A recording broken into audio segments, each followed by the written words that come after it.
Washington DC में गजा में स्थायी युद्ध विराम का आह्वान करने और इसराइल को अमेरिकी सहायता का विरोध करने पर शनिवार को हजारों लोगों ने मार्च निकाला। इसराइल की तरफ से हो रही बमबारी में गजा के 2.3 मिलियन फिलिस्तीनियों में से 1.8 मिलियन को विस्थापित कराया गया है। साथ ही इसराइल भूमध्य सागर यानी कि मेडिटेरेनियन सी और मिस्र की सीमा से लगे अधिकांश क्षेत्र मलबे में तब्दील हो गए हैं। फिलिस्तीन और उससे जुड़े समूहों के लिए अमेरिकी मुस्लिम टास्क फोर्स द्वारा आयोजित शनिवार का विरोध प्रदर्शन इसराइल के मानवता के खिलाफ अपराध की ओर ध्यान आकर्षित करने के लिए आयोजित किया गया था। वॉशिंगटन में आयोजक समूहों में से एक council on American Islamic relations ने कहा कि उन्होंने व्हाइट हाउस को एक पत्र भेजा था जिसमें राष्ट्रपति से गजा में सभी बंधकों की रिहाई के लिए पूर्ण और सत्यापन योग्य युद्ध विराम सुनिश्चित करने का आह्वान किया गया और इस्राएली सरकार को जो अमेरिका से वित्तीय और राजनीतिक समर्थन मिल रहा है उसकी समाप्ति के लिए भी गुहार लगाई गई।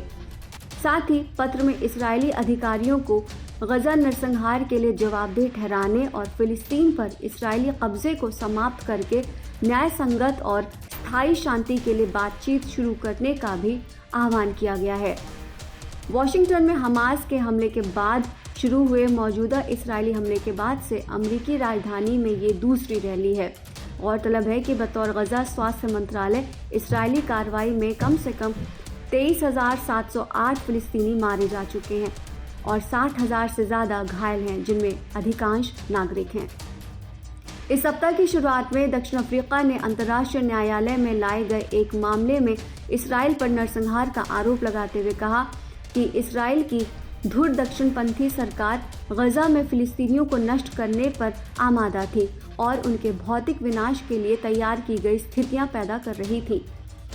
इसराइल ने इस आरोप को खूनी अपमान बताया और कहा कि गजा में मरने वालों की संख्या एक आतंकवादी सेना के खिलाफ उसकी लड़ाई का अपरिहार्य परिणाम है। इस्राएली प्रधानमंत्री बेंजामिन नेतन्याहू ने कहा कि इसराइल पर उस समय नरसंहार का इल्जाम लगाया गया जब वो खुद नरसंहार से लड़ रहा है। ऐसा ही एक कार्यक्रम लंदन में भी हुआ जिसमें शरणार्थियों और विस्थापित लोगों का प्रतिनिधित्व करने वाले हजारों लोगों ने भाग लिया। वहीं जब गजा में इसराइल हमास संघर्ष को सुलझाने में संयुक्त राज्य अमेरिका की भागीदारी की बात आती है तो अमेरिकी जनता की तरफ से कोई स्पष्ट जनादेश नहीं है। एक पोल के तहत लगभग 41% लोग मानते हैं कि अमेरिका सही कर रहा है, वहीं 39% लोगों का मानना है कि ये सही नहीं है, जबकि लगभग 10 में से 2 यानी कि 19% का मानना है कि अमेरिका बहुत अधिक कर रहा है।